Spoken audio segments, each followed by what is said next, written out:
Here's the skinny, people. In just a couple short weeks, we leave on a road trip that we take every year down to a big car show cruise at the beach. Currently, I got 3 turds sitting in my driveway that all need some sort of work. So we're not in a good position. This is my 1966 Mercury Comet, and it currently needs a 3rd radiator put in it because I continue to fill them full of crud and plug them up. And then she don't want to cool down so good. And then there's the van, which has a whole laundry list of problems going on with it. Yes, we have been running and driving this thing, but it currently has a 4-barrel carburetor that desperately needs a rebuild, dead spot at like quarter throttle. That 4-barrel is attached to a 2-barrel manifold with a cheap little adapter, so that's not doing us any favors, among other things. Oil leaks, dead battery, you name it, it's probably got it going on. And there's the bug. This thing has always been a peach, but due to probably lowering and alignment issues, the front tires are shot, they're done. Needs new rubber. And it probably hasn't had an oil change in probably about a year or 2, so it's definitely due for some fresh oil. So not a lot of work on this one, just mostly money and time. And that's not even all of them. I've got a whole lot of more cars with a whole lot of more problems that are starting to stack up on us. But these ones are priority number 1. Here's kind of our pecking order, if you will. The bug, I already have those tires here. I'm gonna take those in to get them mounted, and then we just need to change the oil. So realistically, that's probably our easiest finish line to achieve. The Comet, I have not gotten any parts or kind of figured out what I wanna do there. Now this guy's kind of a different story. Short and dirty of it, we did a V8 swap on this car a while back. The engine was bad, needed piston rings. So I did a real low budget, quick and dirty rebuild, which meant I never took it into the machine shop, got the block flushed, none of that. So now it is currently doing me the favor and flushing itself out every however many miles straight into our radiator. And that in turn starts heating the engine up, leaves us on the side of the road, steaming, smoking, and frustrated. And the van is where we're really gonna have to get our hands dirty. I picked up an intake manifold from my cousin, cheap, Edelbrock 4-barrel. We're gonna change that out, replace the gaskets, rebuild the carburetor, put all that top end back together, hopefully fix that oil leak that we're dealing with on the back of that intake manifold. And then with any luck, we can hopefully fix our slider door issue, our back seat issue. There's a whole bunch of stuff. I'm not holding my breath on it, but as long as it starts every time and it runs good, we're winning, right?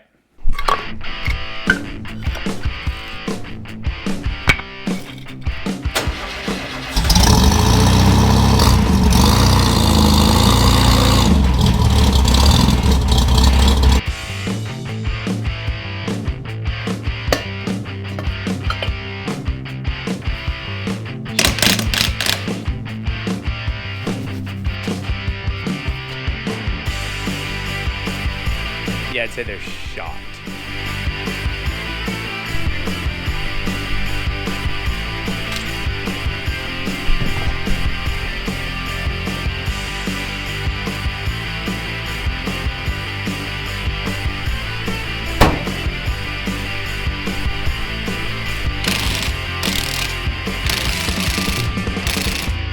All right, time to throw a new battery in this van since I've been stealing one out of just about any car I can scrounge one from. It's time it had its own battery.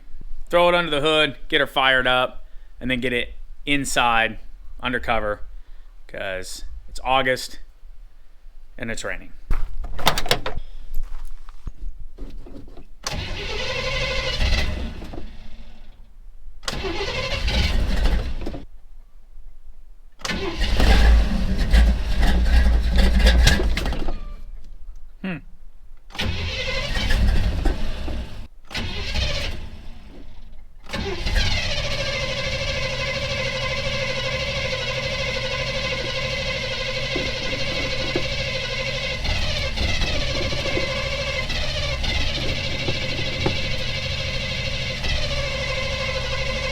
Really testing out that new battery. Okay, what in the...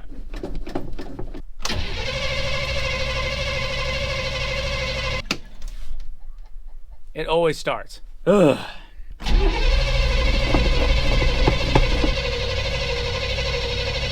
Wow.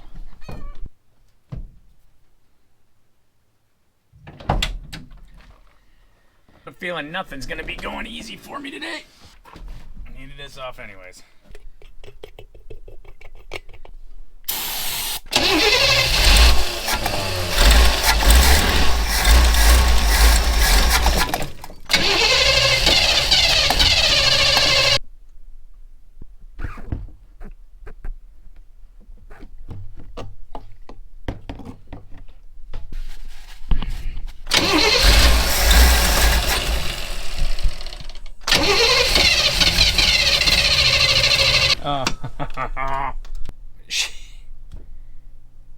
I don't understand it, but it is not getting fuel. Something's plugged up, and I'm force feeding it down the overflows. We'll get her started. I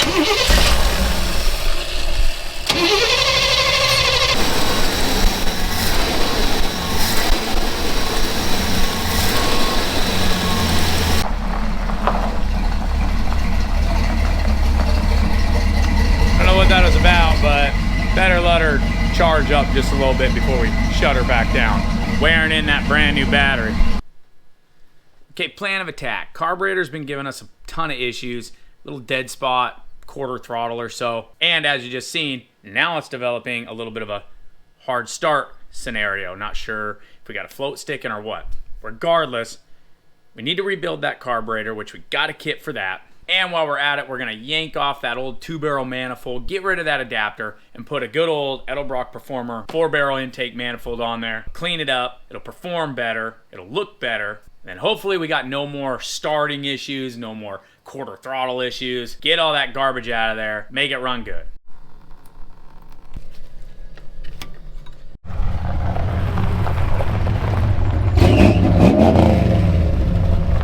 What are you guys doing here? We didn't have time to go home and get a better van. Hey, that's sick. Hey, that's cool. Showed it up just in time. What, did you having problems? I'm just doing stupid van shit. Oh. Yeah. Yeah? Yeah, what do you think of that? House still. Yeah.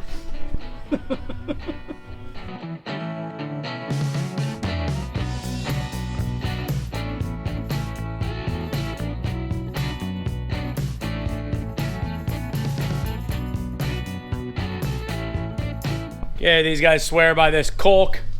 Colk. No, we don't swear by that shit. Yeah, it's not the right stuff. Oh yeah, It's not I don't have stuff. the right stuff. It Not is the right RTV stuff. stuff.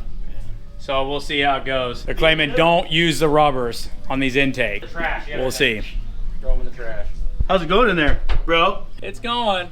Looks like Duffy everything's taught turning me to out put fine. some lock washers on them. You need lock washers on an intake? I don't know. We don't know. He's right If though. you put the right stuff on the threads, I bet you don't need lock washers. You know, the last person had a little silicone on the threads. You know, you never know when you hit a water jacket. I mean, you should know, right? I feel like no intake thread should hit a water jacket, but I feel like it happens. Am I wrong or am I right? What did you do, Shay? Shay's gonna do the hammer trick. This is a hammer trick on a gasket. She's getting the little hammer. Oh yeah, look at that. It's tracing it. It is. Good job. Look at that trace line. It's beautiful. Wait, you don't even need a knife. You just cut it with a hammer. Yeah. I didn't even know hammers were that useful. They're multi-tools. This is like a Leatherman.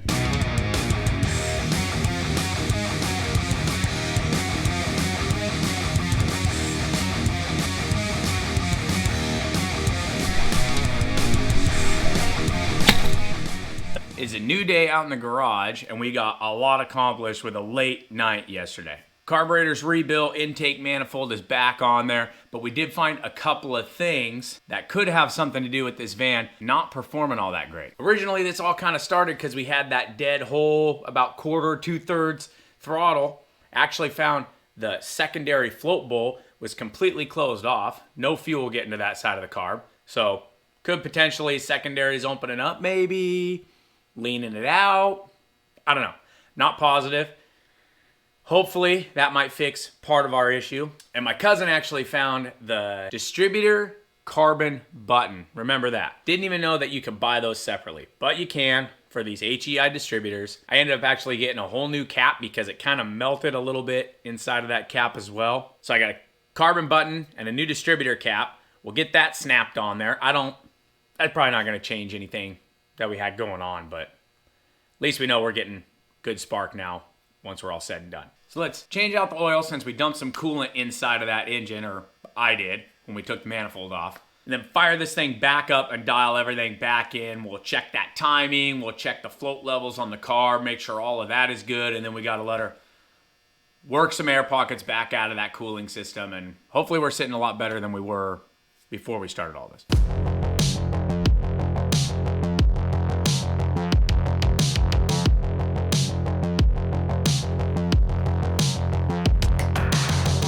You know what kind of sucks? Having nice seats when your engine is in the cab.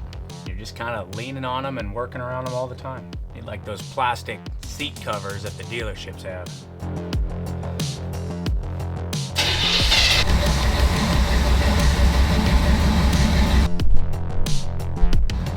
I swear, I cannot burp a cooling system without this happening. I'm terrible at it.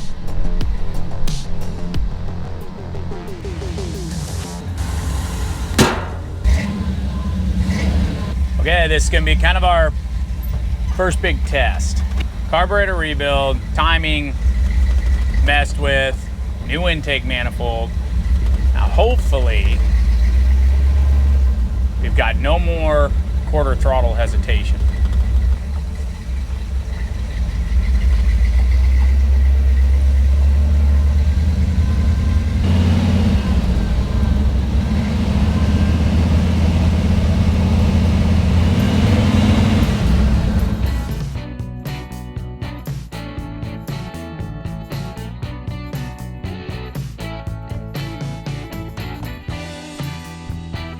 So our last couple radiators have plugged up because of stuff coming out of this block. Nasty metal flakes and whatever else is in there from it sitting however many years before it ever got rebuilt, touched, whatever. What I've got in my hand is a piece of screen door material that I'm actually gonna just put over the top neck of the radiator, hopefully stop any more gunk from entering the radiator. Just so we're on the same page, I already did this on the last radiator, thinking I was being smart, until I completely forgot to ever check this screen and make sure it wasn't plugging up. Until randomly it blew through that screen and plugged it immediately. Maybe on this time around, I'll actually remember to check this. If we're being honest with each other, probably not.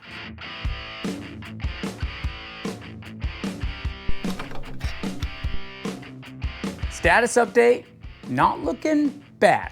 Volkswagen's got fresh fluids in it, fresh set of shoes on the front.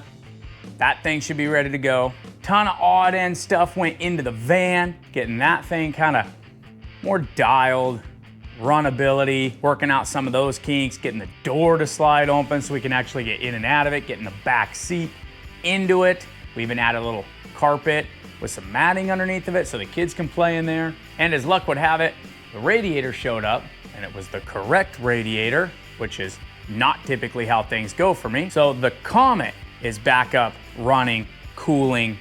About to take it for a quick test drive just to see how we're doing, but I think at this point in time, we leave in 2 days and everything seems to be functioning and running, I think.